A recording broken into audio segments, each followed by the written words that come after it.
Assalamualaikum sahabat, selamat datang di Skisah, seputar kisah penuh hikmah. Tanpa berlama-lama, mari kita mulai kisahnya.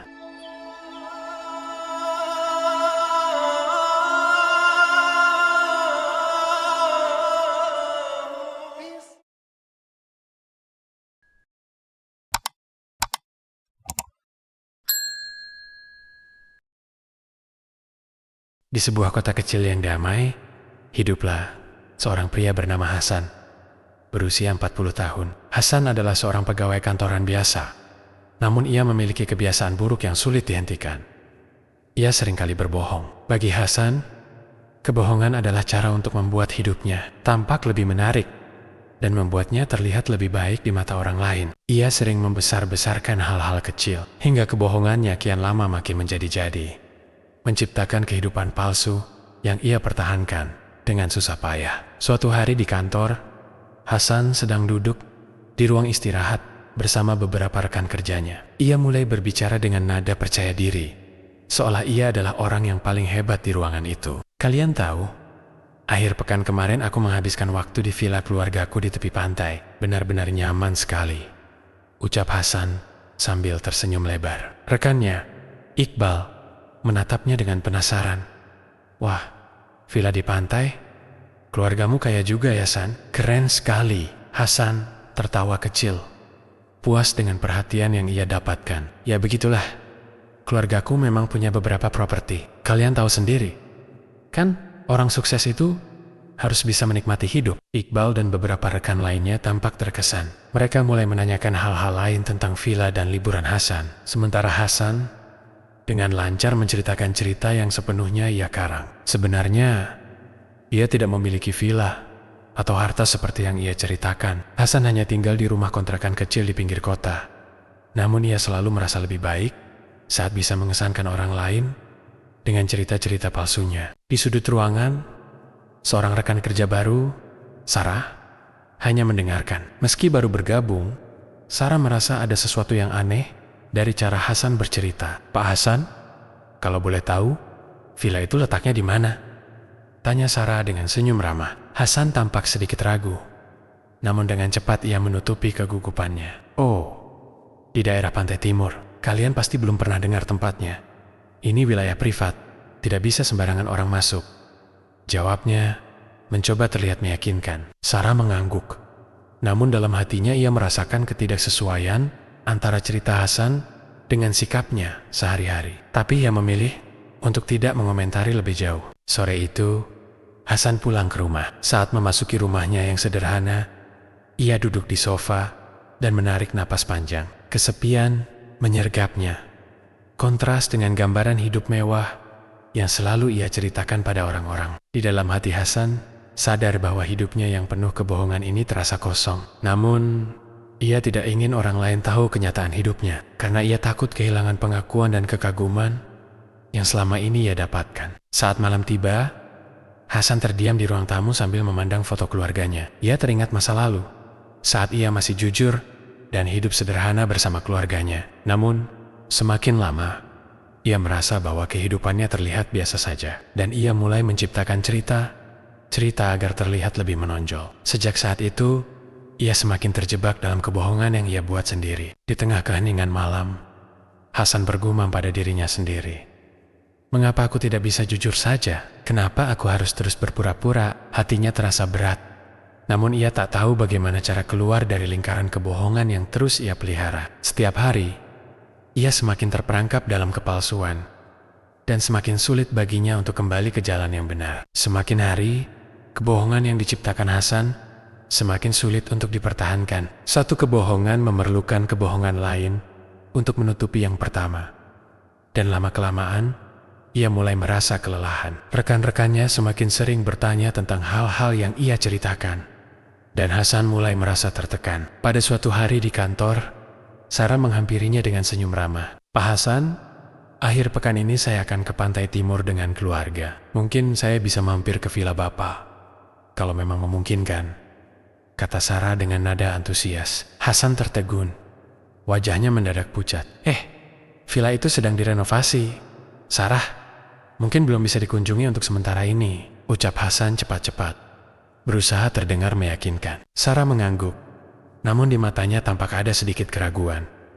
Oh begitu, sayang sekali. Tapi kapan-kapan saya berharap bisa melihatnya. Pasti menarik ya Pak? Hasan mengangguk cepat, namun hatinya berdebar. Ia sadar bahwa semakin banyak orang yang mulai curiga dengan cerita-ceritanya. Tak lama kemudian, Hasan melihat Iqbal berjalan mendekatinya. Iqbal tampak ingin berbicara sesuatu, dan Hasan berusaha menenangkan diri. Hasan, jujur saja, aku penasaran deh. Villa di pantai timur itu sebenarnya di daerah mana? Tanya Iqbal sambil menatap Hasan dengan mata tajam. Aku sempat cari di peta, tapi nggak menemukan daerah privat yang kamu maksud. Hasan menelan ludah, merasa sudut ruang menjadi sempit. Villa itu sebenarnya di daerah terpencil, tidak ada di peta umum. Jawabnya sambil berpura-pura santai. Iqbal terdiam, namun terlihat jelas bahwa ia tidak sepenuhnya percaya. Hasan merasa semakin tertekan dan memilih untuk menghindari pembicaraan lebih jauh. Sepulang kerja, Hasan merasa kepalanya berat, seolah dibebani sesuatu yang tidak kasat mata. Setibanya di rumah, ia duduk di ruang tamu, merenung sendirian. Ia sadar bahwa kebohongan-kebohongan yang selama ini ia pelihara hanya membuatnya semakin terjebak. Ia mulai kehilangan ketenangan karena harus terus-menerus berpikir cara menutupi kepalsuan yang ia ciptakan. Malam itu, Hasan memutuskan untuk menelepon satu-satunya sahabat yang masih sering ia hubungi. Mereka dulu adalah teman dekat saat kuliah, dan Ridwan adalah satu dari sedikit orang yang tahu kehidupan Hasan yang sebenarnya. Halo Ridwan, apa kabar? Sapa Hasan dengan suara lemah. Hasan, lama nggak dengar kabarmu? Ada apa, San? Jawab Ridwan, terdengar senang. Hasan terdiam sejenak, lalu menghela napas panjang. Ridwan, Aku merasa terjebak dalam hidupku sendiri. Aku terus-terusan berbohong. Dan sekarang, aku nggak tahu lagi bagaimana caranya keluar dari semua ini. Ridwan terdiam, lalu berkata dengan suara penuh perhatian.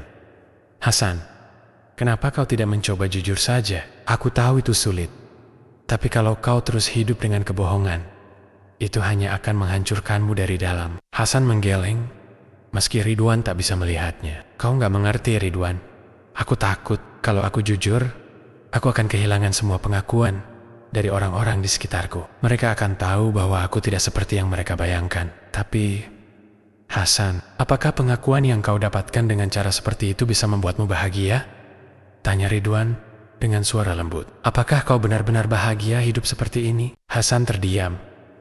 Pertanyaan itu terasa begitu menusuk hatinya. Ia tidak mampu menjawab, karena jauh di dalam dirinya, ia tahu bahwa semua pengakuan yang ia dapatkan hanyalah semu belaka. Kegelisahan dan kesepian semakin menghimpitnya. Setelah percakapan itu, Hasan merasa hatinya semakin kacau. Ia mulai mengalami sulit tidur dan merasa cemas setiap saat. Setiap kali seseorang menanyakan tentang kehidupannya, ia merasa semakin terjebak dalam lingkaran kebohongan yang tak berujung. Hidupnya yang terlihat menarik di depan orang lain justru terasa seperti penjara bagi dirinya sendiri. Semakin hari, Hasan semakin sulit mempertahankan kebohongan-kebohongannya. Perasaan cemas dan gelisah menyergapnya setiap kali ia berada di dekat rekan-rekan kantor. Ia merasa diawasi dan dicurigai. Kebohongan yang ia bangun selama bertahun-tahun perlahan mulai menjadi beban berat yang menghancurkan ketenangan batinnya. Suatu pagi, saat Hasan masuk ke kantor,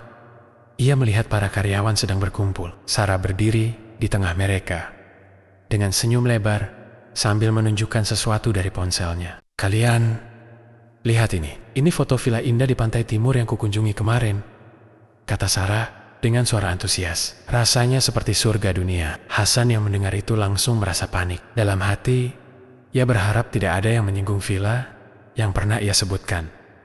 Namun, Iqbal tiba-tiba memanggilnya. San, coba lihat foto-foto dari Sarah. Keren banget villanya. Mirip nggak sama villa keluargamu di pantai timur itu? Hasan terpaku. Tubuhnya terasa kaku. Ia berusaha tersenyum, namun rasa takut dalam dirinya tak bisa ia sembunyikan. Iya, mirip. Tapi villa keluargaku beda. Lebih besar, jawab Hasan gugup sambil mencoba menghindari tatapan mereka. Iqbal menatap Hasan dengan pandangan penuh rasa ingin tahu. Seriusan? Tapi aku dan beberapa teman sempat mencari informasi tentang properti di sana. Dan gak ada nama keluargamu terdaftar di wilayah itu. Wajah Hasan berubah pucat. Ia menyadari bahwa kebohongannya perlahan mulai terbongkar.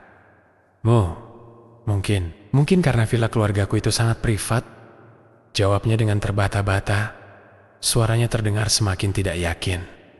Suasana ruangan menjadi tegang. Rekan-rekan yang tadinya percaya pada ceritanya, kini tampak ragu dan mulai mempertanyakan semua yang pernah ia katakan. Salah satu rekan kerja lain, Ardi, yang selama ini tak terlalu memperhatikan, akhirnya ikut angkat bicara. Hasan, selama ini kamu selalu menceritakan banyak hal. Tapi, kenapa sekarang sepertinya kamu selalu menghindar? Kalau memang itu benar, kenapa tidak pernah ada bukti? Hasan merasa jantungnya berdegup kencang. Ia tak tahu harus berkata apa. Kebohongannya yang bertumpuk-tumpuk kini terasa seperti bom waktu yang akan meledak kapan saja. Dengan tergesa-gesa, Hasan berusaha mencari alasan untuk meninggalkan ruangan. Aku ada urusan penting. Maaf, aku harus pergi. Ia langsung melangkah keluar kantor, meninggalkan rekan-rekannya yang terdiam dalam kebingungan. Sepulangnya dari kantor, Hasan terduduk lemas di sofa ruang tamu rumah kontrakannya. Kesepian dan kehampaan menyelimuti dirinya.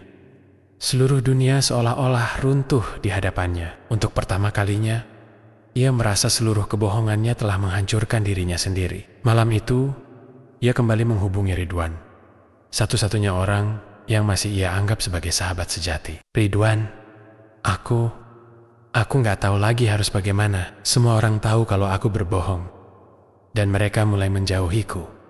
Suara Hasan terdengar putus asa. Ridwan menghela napas panjang, berusaha memahami perasaan sahabatnya. Hasan, sudah kubilang sejak dulu, kebohongan itu hanya akan menghancurkanmu. Semakin besar kebohonganmu, semakin berat pula beban yang harus kau tanggung. Mungkin sekarang waktunya kau jujur pada dirimu sendiri. Hasan terisak, suaranya gemetar. Tapi, aku takut Ridwan. Jika aku jujur, aku akan kehilangan semuanya. Mereka tidak akan pernah memaafkanku. Ridwan menjawab dengan tenang. Hasan, kau mungkin akan kehilangan sebagian, tapi setidaknya kau bisa memulai hidup baru yang lebih tenang. Rasa takutmu itu datang dari kesalahan yang kau pelihara selama ini. Percayalah, kejujuran itu lebih melegakan. Perkataan Ridwan menggetarkan hati Hasan. Ia terdiam, merenungi kata tersebut. Untuk pertama kalinya, ia merasakan penyesalan yang mendalam atas semua kebohongan yang telah ia lakukan. Kebohongan yang awalnya tampak sepele, kini telah berubah menjadi rantai yang membelenggu hidupnya. Keesokan harinya, Hasan memutuskan untuk datang lebih awal ke kantor, berusaha menenangkan diri. Di dalam hati, ia tahu bahwa hanya ada satu cara untuk mengakhiri semua ini, dengan berkata jujur kepada rekan-rekannya. Namun, meskipun ia telah bertekad, perasaan takut dan malu tetap menghantui pikirannya. Hasan duduk di mejanya dengan tangan bergetar. Satu persatu rekan kerjanya mulai berdatangan, dan suasana kantor terasa lebih dingin dari biasanya. Beberapa dari mereka bahkan melewati meja Hasan tanpa menatapnya, seolah mereka sudah tak ingin lagi berhubungan dengannya. Di tengah suasana yang kaku itu, Sarah datang mendekat. Ia berdiri di samping meja Hasan dan menatapnya dengan pandangan lembut namun serius. Pak Hasan, ada yang ingin Bapak jelaskan pada kami? Tanyanya dengan nada tenang. Hasan terdiam, merasa semakin kecil di hadapan rekan-rekannya. Sarah, aku ingin minta maaf. Semua cerita tentang villa itu, juga tentang harta benda yang pernah kuceritakan, semuanya itu tidak benar. Kata-kata itu akhirnya keluar dari mulutnya, dan suasana kantor langsung sunyi. Rekan-rekannya terdiam, sebagian terkejut, dan sebagian lagi terlihat kecewa. Iqbal yang selama ini percaya pada Hasan, akhirnya angkat bicara. Jadi, semua yang kau ceritakan selama ini hanya kebohongan, Hasan? Untuk apa kau melakukan itu? Kami semua menganggapmu teman. Hasan menundukkan kepalanya, merasa malu dan bersalah. Aku hanya ingin diterima, ingin terlihat lebih dari yang sebenarnya, karena aku takut kalian tidak akan menghargai diriku yang sesungguhnya. Sarah menghela napas, lalu berkata dengan lembut, Hasan, semua orang di sini bukan melihat dari harta atau status. Kami menghargaimu sebagai rekan, tapi dengan kebohongan yang kau ciptakan, kau justru menjauhkan diri dari kami." Hasan merasa hatinya hancur mendengar itu. Ia menyadari bahwa kebohongannya hanya membuatnya semakin terasing, bukannya diterima seperti yang ia harapkan. Setelah perbincangan yang berat itu, rekan-rekannya mulai kembali ke meja masing-masing. Meskipun Hasan telah mengakui kesalahannya, kepercayaan mereka padanya tak bisa kembali begitu saja. Ia menyadari bahwa kebohongan-kebohongan yang ia ciptakan telah meninggalkan luka yang sulit untuk disembuhkan. Sepulang dari kantor, Hasan merasakan kehampaan yang mendalam. Ia tidak lagi memiliki rekan atau teman yang bisa ia ajak bicara dengan bebas. Sejak hari itu, kehidupan sosialnya menjadi semakin sepi. Tak ada lagi obrolan santai saat istirahat makan siang. Tak ada lagi rekan yang bertanya kabar atau sekadar mengajaknya berbicara. Hari-hari yang ia lalui menjadi terasa begitu panjang dan sunyi. Perasaan bersalah terus menghantuinya, mengingatkan bahwa semua ini adalah akibat dari kebohongan yang ia pelihara. Setiap kali melihat dirinya di cermin, Hasan merasa semakin asing. Dosa dan kesalahan yang ia buat telah menciptakan dinding yang memisahkannya dari orang-orang di sekitarnya. Dalam keheningan malam, Hasan teringat nasihat Ridwan. Kejujuran memang membawa rasa sakit, tapi ia berharap bahwa dengan waktu dirinya bisa memperbaiki kesalahannya dan menemukan ketenangan yang sesungguhnya. Beberapa bulan berlalu sejak Hasan mengakui kebohongannya di depan rekan-rekan kantor. Meskipun hidupnya tak lagi seperti dulu, Hasan berusaha menerima kenyataan bahwa setiap kebohongan yang ia buat membutuhkan waktu untuk disembuhkan. Kepercayaan yang ia hancurkan tidak bisa dipulihkan dalam sekejap. Namun, ia tetap berusaha untuk memperbaiki diri. Hasan mulai membiasakan diri untuk berbicara jujur. Meskipun awalnya terasa berat, setiap kali ia merasa ingin membesar-besarkan cerita atau menciptakan kebohongan baru, ia mengingat kembali rasa malu dan kesepian yang menghantuinya sejak kebohongan. Kebohongan itu terbongkar. Perlahan, ia belajar untuk hidup dalam kesederhanaan dan menerima kenyataan hidupnya. Suatu hari saat sedang berjalan di sekitar kompleks perumahannya, Hasan bertemu Ridwan yang kebetulan datang berkunjung. "Assalamualaikum, Hasan. Bagaimana kabarmu sekarang?" sapa Ridwan sambil tersenyum. Hasan membalas salam dan tersenyum kecil. "Waalaikumsalam, Ridwan. Alhamdulillah, mungkin hidupku tidak mudah, tapi setidaknya aku merasa lebih tenang sekarang. Tidak ada lagi kebohongan yang perlu kututupi." Ridwan menepuk bahunya, tersenyum penuh persetujuan. "Itulah jalan terbaik, Hasan. Hidup memang penuh ujian, tapi kejujuran akan selalu membimbing kita ke arah yang lebih baik." Hasan mengangguk, merasa lebih kuat. Meskipun ia tak lagi memiliki banyak teman di kantor, perlahan-lahan ia mulai bisa membangun hubungan baru. Beberapa rekan kerjanya yang semula menjauhinya mulai melihat perubahan pada sikap Hasan. Ia tak lagi membesar-besarkan cerita atau berusaha mencuri perhatian dengan kepalsuan. Sebaliknya, ia lebih banyak mendengarkan, lebih banyak berempati, dan selalu bersikap rendah hati. Pada suatu kesempatan, saat makan siang di kantor, Iqbal yang selama ini kecewa padanya tiba-tiba mengajak Hasan berbicara. "Hasan, aku lihat kau sudah banyak berubah," ucap Iqbal dengan nada yang lebih hangat. "Mungkin butuh waktu, tapi aku berharap kita bisa kembali berteman." Hasan tersenyum penuh syukur, matanya sedikit berkaca-kaca. "Terima kasih, Iqbal. Aku tak akan mengulangi kesalahan yang sama. Aku akan terus belajar menjadi pribadi yang lebih baik." Meskipun belum sepenuhnya pulih, Hasan merasa bahwa hidupnya mulai menemukan arah baru. Ia belajar bahwa kebahagiaan sejati datang dari ketulusan dan kejujuran, bukan dari pengakuan yang diperoleh melalui kebohongan. Kesepian yang ia rasakan dulu kini berangsur-angsur menghilang, digantikan dengan ketenangan yang datang dari hati yang bersih. Hasan menutup lembaran hidupnya yang penuh kepalsuan dan memulai perjalanan baru dengan tekad untuk hidup dalam kebenaran. Ia menyadari bahwa kejujuran adalah jalan yang sulit, tetapi hanya dengan jalan itulah ia bisa menemukan kedamaian. Sahabat sekisah, kebohongan mungkin terasa mudah diucapkan, tapi dampaknya bisa menghancurkan hidup kita. Dari kisah Hasan, kita belajar bahwa kejujuran adalah jalan menuju ketenangan hati dan hubungan yang tulus. Hanya dengan hati yang jujur, kita bisa merasa damai, bebas dari ketakutan dan kegelisahan yang menghantui. Semoga kisah ini menjadi pengingat bagi kita semua untuk senantiasa menjaga kejujuran. Meski terkadang sulit, jangan lupa like, komen, dan subscribe untuk mendapatkan kisah-kisah inspiratif lainnya. Wassalamualaikum warahmatullahi wabarakatuh. أحب الوفاء بشتى الصور، أحب الوفي الأمين الأغر، فأهل الوفاء كلون السحاب وحسن الربيع وماء المطر.